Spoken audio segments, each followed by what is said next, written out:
कापसाचे दुसऱ्या डोसचे खत व्यवस्थापन. शेतकरी मित्रांनो, फक्त 15 सेकंदासाठी तुमच्या कापसाच्या शेताचा विचार करा. झाडाची वाढ थांबली आहे का? पाने फिकट हिरवी दिसत आहेत का? फांद्या कमी फुटत आहेत का? पाते गळत आहेत का? आणि तुम्ही विचार करत आहात इतका खर्च करूनही उत्पादन वाढत का नाही? तर थांबा, कारण आज मी तुम्हाला सांगणार आहे कापसाच्या दुसऱ्या डोसमध्ये दिले जाणारे असे खत जे योग्य वेळी आणि योग्य पद्धतीने वापरल्यास झाडाची वाढ, फांद्या आणि पुढील बोंड धारणेसाठी मोठी मदत करू शकते. विशेष म्हणजे आज आपण बोलणार आहोत PPL म्हणजे जय किसानचे NPK 19-19-19 50 किलोचे खताच्या बाबतीत. पण व्हिडिओच्या शेवटी मी अशी एक चूक सांगणार आहे जी अनेक शेतकरी दुसरा डोस देताना करतात आणि त्यामुळे हजारो रुपयाचे नुकसान होते. म्हणून हा व्हिडिओ शेवटपर्यंत नक्की पहा. नमस्कार शेतकरी मित्रांनो, मी सखाराम राठोड. आपण पाहत आहात शिवम कृषी टेक. जर तुम्ही या चॅनलवर नवीन असाल तर आताच सबस्क्राईब करा आणि बेल आयकॉन दाबा, कारण इथे आपण शेतीमधील नवीन तंत्रज्ञान, खत व्यवस्थापन, कीड रोग नियंत्रण, बाजारभाव आणि सरकारी योजनांची अचूक माहिती सर्वात आधी देत असतो. दुसरा डोस इतका महत्वाचा का? मित्रांनो, अनेक शेतकरी पहिल्या डोस मध्ये चांगले खत देतात, पण दुसऱ्या डोस मध्ये खर्च वाचवण्यासाठी खत कमी करतात किंवा उशिरा देतात. आणि याच ठिकाणी मोठी चूक होते, कारण 40 ते 50 दिवसाचा कालावधी हा कापसासाठी सुवर्ण काळ असतो. याच काळात नवीन फांद्या फुटतात, तसंच चौकोनी म्हणजेच पाते तयार होतात, झाडाचा आकार ठरतो, पुढील बोंडाची संख्या ठरायला सुरुवात होते. म्हणून दुसरा डोस म्हणजे खर्च नाही, तर तो उत्पादनासाठी केलेली गुंतवणूक आहे. PPL म्हणजे जय किसान 19-19-19 ची ओळख. मित्रांनो, आज आपण ज्या खताबद्दल बोलत आहोत ते म्हणजे PPL NPK 19-19-19 50 किलोचा खताची बॅग. हे संतुलित NPK खत आहे. यामध्ये 19% नत्र, 19% स्फुरद आणि 19% पालास असते. म्हणजे झाडाला एकाच वेळी 3 महत्वाची अन्नद्रव्ये मिळतात. यामुळे झाडाची वाढ, मुळांची ताकद आणि पुढील फुलं धारणेसाठी आवश्यक पोषण मिळण्यास मदत होते. युरिया की 19-19-19. अनेक शेतकरी दुसऱ्या डोस मध्ये फक्त युरिया देतात, पण फक्त नत्र दिल्याने झाडाची वाढ होऊ शकते. मात्र स्फुरद आणि पालास कमी पडल्यास पुढील वाढ आणि बोंड धारणेवर परिणाम होऊ शकतो. म्हणून संतुलित खत व्यवस्थापन महत्वाचे आहे. यासाठी अनेक शेतकरी PPL म्हणजे जय किसानचे 19-19-19 सारखे संतुलित खत निवडतात. शेतकरी मित्रांनो, जर तुम्हाला PPL चे अस्सल 19-19-19 दर्जेदार बियाणे, कीटकनाशके, तणनाशके, सूक्ष्म अन्नद्रव्ये म्हणजेच मायक्रोन्यूट्रिएंट्स किंवा पिकानुसार योग्य मार्गदर्शन हवे असेल तर एकदा अवश्य भेट द्या. शिवम कृषी टेक, कृषी सेवा केंद्र, मंठा, लोणार रोड, ढोकसा. आमच्याकडे प्रत्येक शेतकऱ्याला त्याच्या शेतानुसार योग्य सल्ला देण्याचा प्रामाणिक प्रयत्न केला जातो. येथून पुढे भाग 2 मध्ये आपण पाहणार आहोत PPL 19-19-19 ची योग्य मात्रा, दुसऱ्या डोस मध्ये कोणते खत जोडावे, कोणत्या चुका टाळाव्यात आणि उत्पादन वाढीसाठी महत्वाच्या टिप्स. भाग 2 मध्ये पाहणार आहोत PPL 19-19-19 चा योग्य वापर, दुसऱ्या डोसची संपूर्ण माहिती. शेतकरी मित्रांनो, आता आपण व्हिडिओच्या सर्वात महत्वाच्या भागात आलो, कारण इथून पुढे सांगितलेली माहिती जर तुम्ही प्रत्यक्ष शेतात वापरली तर कापसाच्या वाढीसाठी योग्य खत व्यवस्थापन करण्यात नक्की मदत होईल. पण एक गोष्ट लक्षात ठेवा, एकच खत म्हणजे जादू नाही. उत्पादन हे मातीचा प्रकार, पाऊस, सिंचन, वाण, कीड रोग नियंत्रण आणि संपूर्ण खत व्यवस्थापन यावर अवलंबून असते. म्हणून कोणतेही खत संतुलित व्यवस्थापनाचा भाग म्हणून वापरणे महत्वाचे आहे. दुसरा डोस कधी द्यावा? साधारणतः 40 ते 50 दिवसांमध्ये, म्हणजे झाडाला चांगल्या फांद्या फुटायला लागतात आणि चौकोन म्हणजेच पाते दिसू लागतात, तेव्हा दुसरा डोस द्यावा. या काळात झाडाची अन्नद्रव्याची गरज वेगाने वाढते. जर यावेळी खत उशिरा दिले तर फांद्याची वाढ कमी होते, तसंच चौकोन म्हणजेच पाते गळू शकतात आणि पुढील बोंड धारणेवर परिणाम होऊ शकतो. PPL म्हणजे जय किसान 19-19-19 का महत्वाचे? मित्रांनो, PPL चे 19-19-19 हे खत संतुलित NPK आहे.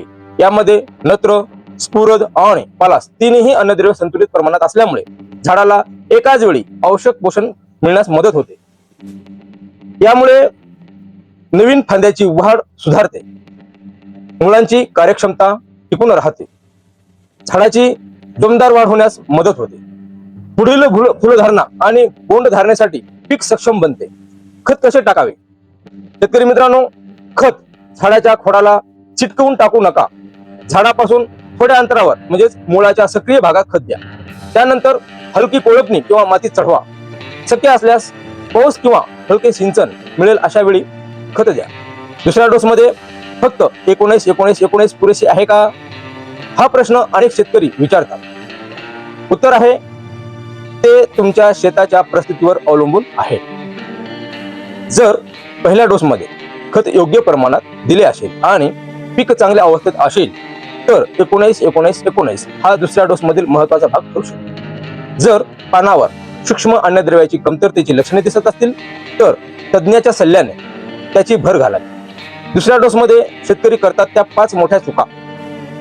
नंबर 1, खत उशिरा देणे. नंबर 2, कोरड्या जमिनीत खत टाकणे. नंबर 3, फक्त युरियावर अवलंबून राहणे. नंबर 4, तण न काढता खत देणे. आणि नंबर 5, पिकाची अवस्था न पाहता सर्व शेतात एकसारखे खत वापरणे. एक महत्वाची सूचना शेतकरी मित्रांनो, कोणतेही खत देण्यापूर्वी शक्य असल्यास माती परीक्षण करा. त्यामुळे अनावश्यक खर्च टाळतो आणि योग्य खत व्यवस्थापन करता येते. जर तुम्हाला PPL 19-19-19 इतर दर्जेदार खते, बियाणे, कीटकनाशके, तणनाशके किंवा कापसासाठी योग्य मार्गदर्शन हवे असेल तर एकदा नक्की भेट द्या. शिवम कृषीटेक, अंठा लोणार रोड, ढोकसा. आमच्याकडे शेतकऱ्यांना त्यांच्या पिकाच्या अवस्थेनुसार मार्गदर्शन करण्याचा प्रयत्न केला जातो. तसंच आपण पुढील भागात जे पाहणार आहोत, भाग 3 मध्ये, त्याच्यामध्ये आपण अतिशय महत्वाचा विषय घेणार आहोत. त्याच्यामध्ये 19-19-19 सोबत कोणते पूरक खत किंवा सूक्ष्म अन्नद्रव्य वापरल्यास पिकाला अधिक संतुलित पोषण मिळू शकते, तसंच बोंड धारणा सुधारण्यासाठी सिंचन, सूक्ष्म अन्नद्रव्ये आणि महत्वाचे व्यवस्थापन या टिप्सही पाहूयात. भाग 3, दुसऱ्या डोस नंतर उत्पादन वाढीसाठी महत्वाचे व्यवस्थापन. शेतकरी मित्रांनो, आतापर्यंत आपण PPL म्हणजे जय किसानचं 19-19-19 खताचं महत्व समजून घेतलं. पण आता मी अशी माहिती सांगणार आहे जी अनेक वेळा खताच्या पोत्यावरही लिहिलेली असते. कारण योग्य खत दिल्यानंतर त्याचे व्यवस्थापन योग्य नसेल तर त्याचा पूर्ण फायदा मिळत नाही. नंबर 1, तण नियंत्रणाकडे दुर्लक्ष करू नका. तण म्हणजे पिकाचा सर्वात मोठा स्पर्धक. तुम्ही महागडे खत टाकाल, पण जर शेतात तण भरपूर असेल तर त्या खताचा मोठा भाग तणच वापरून टाकते. म्हणून दुसरा डोस दिल्यानंतर शेत तणमुक्त ठेवणे अत्यंत गरजेचे आहे. नंबर 2, ओलावा महत्वाचा. दुसरा डोस दिल्यानंतर मातीमध्ये पुरेसा ओलावा असणे गरजेचे आहे. जर कोरड्या जमिनीत खत टाकले तर त्याचे विरघळणे आणि मुळापर्यंत पोहोचणे उशिरा होऊ शकते. म्हणून शक्यतो पावसानंतर किंवा हलक्या सिंचनानंतर खत द्या. नंबर 3, सूक्ष्म अन्नद्रव्याकडे लक्ष द्या. फक्त NPK पुरेसे नसते.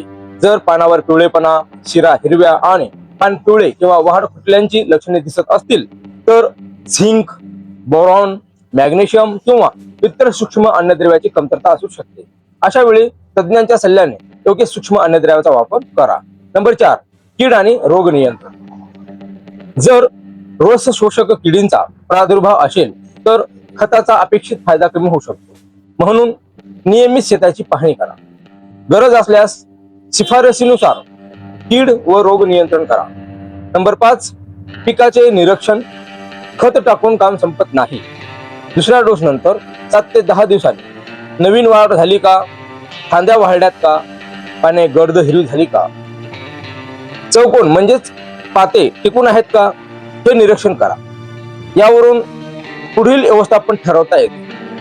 शेतकऱ्यांसाठी महत्वाचा संदेश. मित्रांनो, कोणत्याही एका खतामुळे हमखास भरघोस उत्पादन मिळते असे नाही. योग्य वाण, अधिक संतुलित खत व्यवस्थापन, अधिक पाणी, अधिक तण नियंत्रण, अधिक कीड रोग नियंत्रण, हवामान, या सर्व गोष्टी एकत्र आल्यावर चांगले उत्पादन मिळते. म्हणून कोणत्याही एका उत्पादनाकडून चमत्कारिक अपेक्षा करू नका.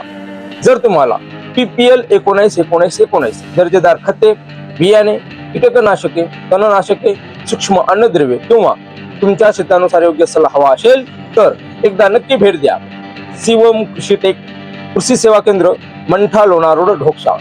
आमच्याकडे प्रत्येक शेतकऱ्याला पिकाच्या अवस्थेनुसार योग्य मार्गदर्शन आणि अस्सल कृषी निविष्ठा उपलब्ध करून देण्याचा प्रयत्न केला जातो. पुढील भाग 4 मध्ये मी सांगणार आहे कापसात दुसऱ्या डोस नंतर कोणत्या चुका टाळल्या तर अधिक फायदा होऊ शकतो. शेवटचा प्रभावी निष्कर्ष. भाग 4 शेवटचा जो निष्कर्ष आहे तो म्हणजे शेतकरी मित्रांनो, आजच्या व्हिडिओमध्ये आपण कापसाच्या दुसऱ्या डोस बद्दल सविस्तर माहिती घेतली. आता शेवटी मी तुम्हाला अशा काही महत्वाच्या गोष्टी सांगणार आहे ज्या अनेक शेतकरी दुर्लक्ष करतात आणि नंतर म्हणतात यावर्षी कापसाने साथच दिली नाही राव. पण मित्रांनो, लक्षात ठेवा, शेतीमध्ये कोणताही शॉर्टकट नाही. योग्य वेळी योग्य निर्णय घेणारा शेतकरीच चांगले उत्पादन घेतो. कापसात लाखो रुपये खर्च करण्यापेक्षा योग्य वेळी योग्य खत देणे जास्त महत्वाचे असते. लक्षात ठेवण्यासारख्या 10 गोष्टी. नंबर 1, दुसरा डोस वेळेवर द्या. त्यानंतर PPL 19-19-19 सारखे संतुलित NPK खत वापरताना मातीची स्थिती लक्षात घ्या. नंतर नंबर 3, खत दिल्यानंतर शेतात ओलावा टिकावा. नंतर तण वाढू देऊ नका. रस शोषक किडीवर नियमित लक्ष ठेवा. पानाचा रंग आणि झाडाची वाढ सतत निरीक्षणात ठेवा. गरज असल्यास सूक्ष्म अन्नद्रव्याचा तज्ञाच्या सल्ल्याने वापर करा. खताचा वापर नेहमी शिफारसीनुसार करा. माती परीक्षणाचा आधार घ्या. प्रत्येक शेत वेगळे असते. एका शेतातील अनुभव दुसऱ्या शेताला तसाच लागू होईल असे नाही. प्रेरणादायी संदेश. मित्रांनो, यशस्वी शेतकरी तो नसतो जो सर्वात जास्त खर्च करतो. यशस्वी शेतकरी तो असतो जो योग्य माहिती घेऊन योग्य वेळी योग्य निर्णय घेतो. माहिती म्हणजेच शेतातील सर्वात मोठी गुंतवणूक आहे. आज तुम्ही 10 मिनिटे माहिती घेण्यासाठी दिलीत तर उद्या हजारो रुपयांची चूक वाचू शकते. शिवम कृषी टेक तुमचा विश्वास कृषी सल्लागार. शेतकरी मित्रांनो, जर तुम्हाला PPL 19-19-19 सारखी दर्जेदार खते असेल, बियाणे, कीटकनाशके, तणनाशके, सूक्ष्म अन्नद्रव्ये, विद्राव्य खते तसेच कापूस, सोयाबीन, हळद आणि इतर पिकासाठी योग्य कृषी मार्गदर्शन हवे असेल तर एकदा नक्की भेट द्या. शिवम कृषी टेक कृषी सेवा केंद्र, Mantha Lonar road, Dhoksa. Mobile number 82 082 781 82. आमचा प्रयत्न एकच, योग्य मार्गदर्शन, योग्य उत्पादन आणि शेतकऱ्यांचा जास्तीत जास्त विश्वास. मित्रांनो, जर हा व्हिडिओ तुम्हाला उपयुक्त वाटला असेल तर व्हिडिओला एक लाईक नक्की करा.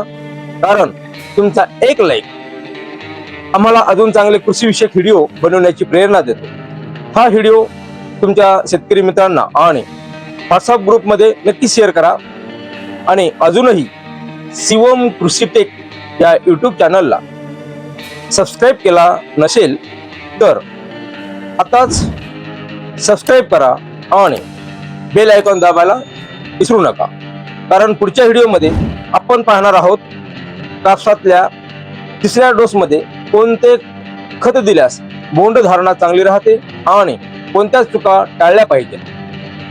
तोपर्यंत मी सखाराम राठोड, शिवम कृषी टेक, मंठा लोणार रोड, ढोकसा येथून धन्यवाद. जय जवान जय किसान. भेटूया पुढील व्हिडिओमध्ये. तोपर्यंत राम राम.